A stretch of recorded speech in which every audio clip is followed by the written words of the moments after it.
Welcome to Spirit Soul Sense, Information for Your Soul, and I am Sharice, and I want to tell you why I stopped going to church. So I grew up in non-denominational Christian churches, and non-denominational means it's not affiliated with any of the major denominations of Christianity, like say Seventh-day Adventist or Baptist or Protestant. And a lot of the teachings cover what's done by Jesus Christ. It's a focus on the New Testament. I was the kid who memorized Bible verses, who went to like Christian camp and Bible study, who had Bible study at home with their family.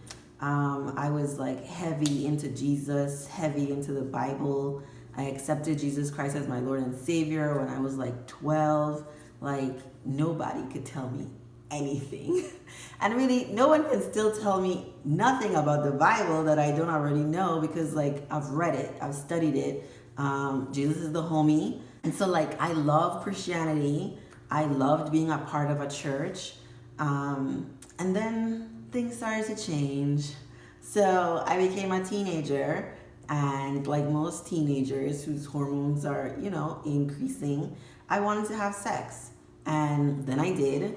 And then I got pregnant, and then there was like this response from my church that wasn't very overt, but gave me some indications that what I was doing was not, approved of. And so this maybe was like the final straw in some things that had already been happening for me. So as a kid, I was also the kid who asked a ton of questions, okay? I read the Old Testament. I know what that God is like. I'm like, why is this guy so mean? Why is he killing everybody off like this? Why does he hate gay people? Why did white people use the Bible to like condone slavery? I had a ton of questions, And I think one of my biggest ones, one of the ones that really stick out to me, I can like picture myself asking my mother this question, like, if everyone doesn't believe in Jesus, if there are all these different religions, and they like never hear about Jesus, or they decide that they have and they want to do their own religion, does that mean they're going to hell? Listen, and I think that was like, that didn't make any sense to me. Like this concept in Christianity that Jesus is the only way didn't resonate with me, even as like a kid. And so as I started to learn more about different religions and different cultures, that part didn't stick well with me. And so for a long time, for years, I'm not that old, right?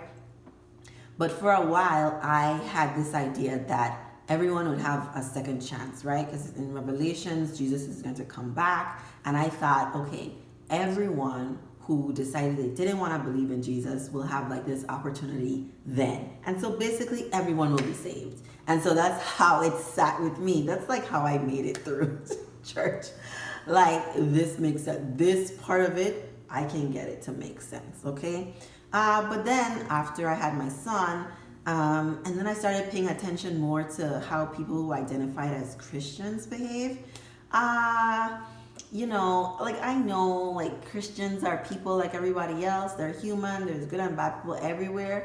But I just felt like, if you are listening to Jesus and his teachings, then you shouldn't actively be going against like what he's taught and actively actually hurting people.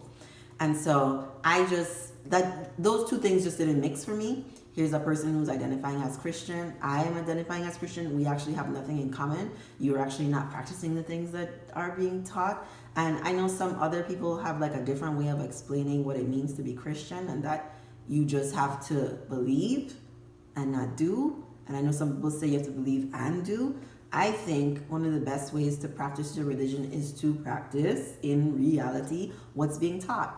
And so for me, the people I was around didn't resonate with me anymore. And so I just decided, I have this freedom now that I'm older. You can't make me go to church. And so I'm not going to go. And so I slowly stopped going to church.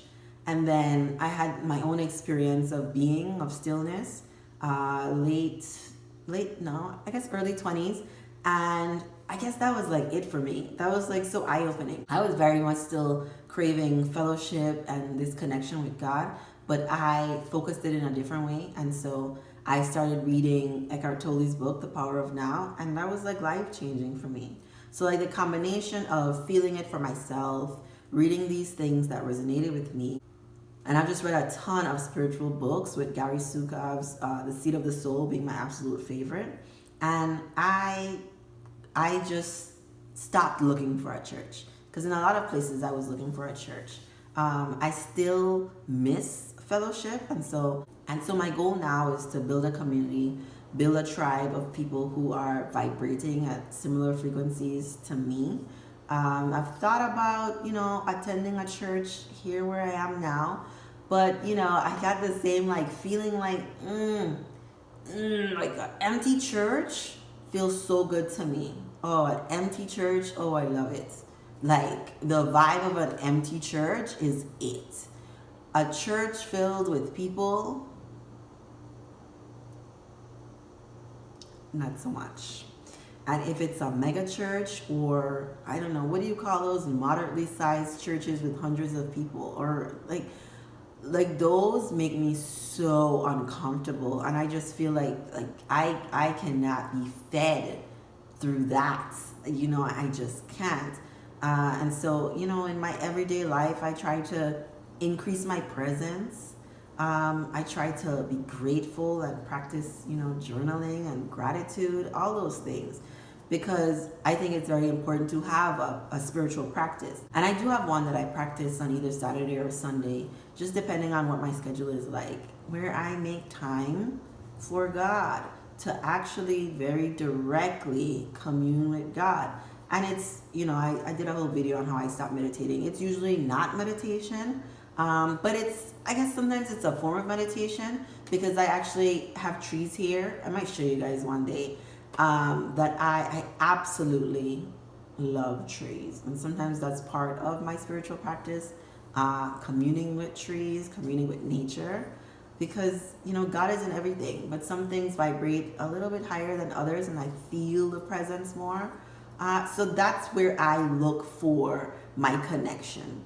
Out in nature or one-on-one with God, I just don't feel comfortable in a church anymore. And I also have a lot of beliefs that are not reflected by churches. I'm kind of weird. I kind of have these out there ideas and experiences for God. I like to use a lot of words that aren't Christian in nature.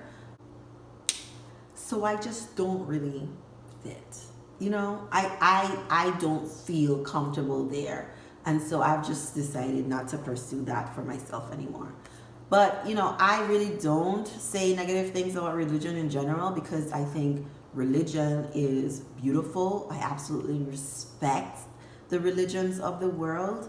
I think they're all trying to do the same thing, which is to lead us on the path to a connection and an experience with God. And I don't think anything, how can that be a bad thing? I think my only problem with Christianity is, saying that this is the only way, and if you're not this way, then you're not doing it right. And I really don't think there's a right way to do a connection with God. Like, either you feel it or you don't. Either you're actively working to being a better person and evolving your soul, or you're not. And so for me, church just doesn't work anymore. And, I might go back one day. I have not made that a practice for my son. Maybe sometime in the future, things might change. But, for now, I like having my own spiritual practice at home. And that's what works for me. I'm curious about what your experiences have been like. Because if you're watching my videos, you probably have similar ideas to me, and you're probably not going to church either. What was the defining moment for you in all of this change? Let me know in the comments. Thank you for watching.